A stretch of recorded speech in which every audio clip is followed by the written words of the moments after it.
director of the Cowboy Arts and Gear Museum, and we're going to share stories of downtown Elko and the surrounding area.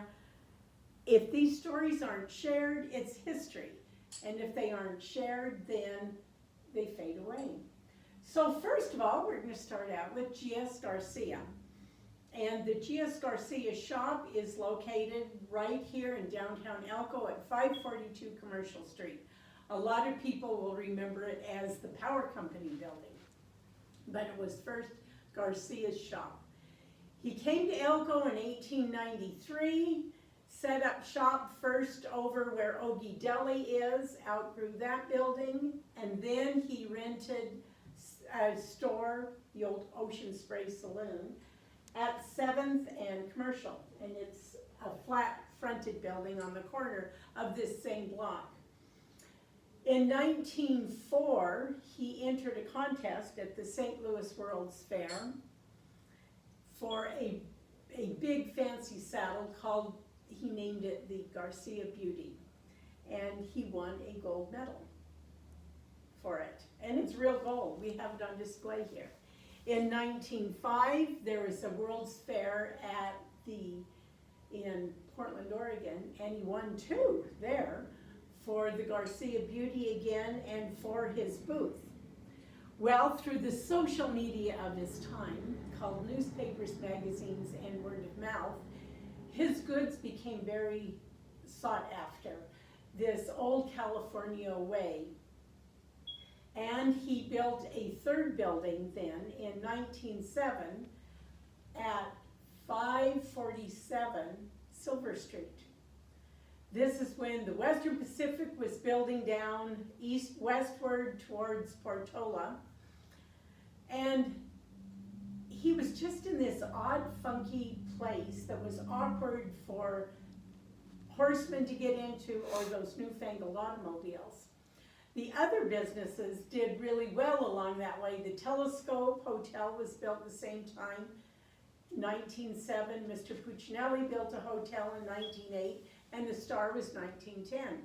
And they did well because they were lodging and eateries, but he just didn't. So, in 1913, he sawed this 5,000 square foot, 2-story building in half, and slid it across the alley to a vacant lot that he had put in a full-size basement.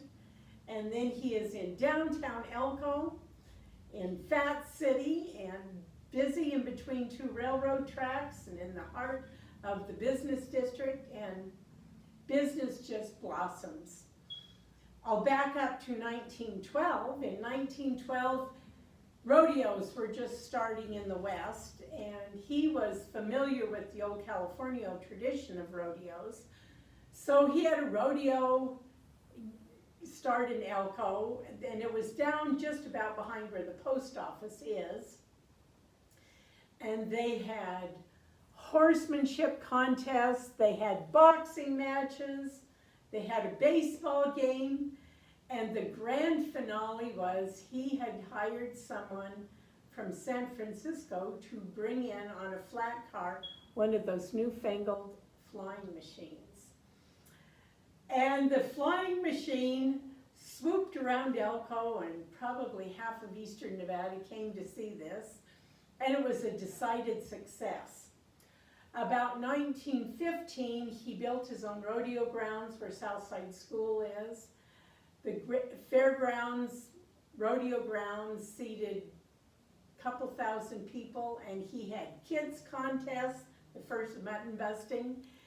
He had automobile races with speeds of 45 miles an hour, horse races, women's bucking contests. One of our more colorful residents was Jane Reardon, who lived up near North Fork, and she rode rough stock side saddle. And these rodeos continued through 1938. Mr. Garcia died in 1933, and Mrs. Garcia and 2 sons, Les and Henry, continued the store and the rodeos through 1938. They survived the Depression, and came out of it very successfully, but they wanted to be in California where they had more family, and moved to the Salinas area, which was a huge ranching area at that time. Now it's farming.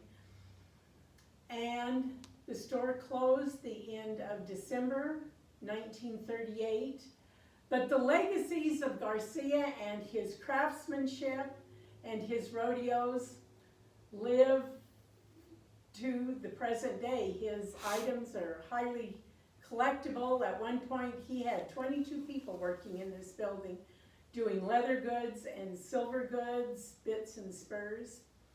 And that's the story of G.S. Garcia, and we'll have another story next month.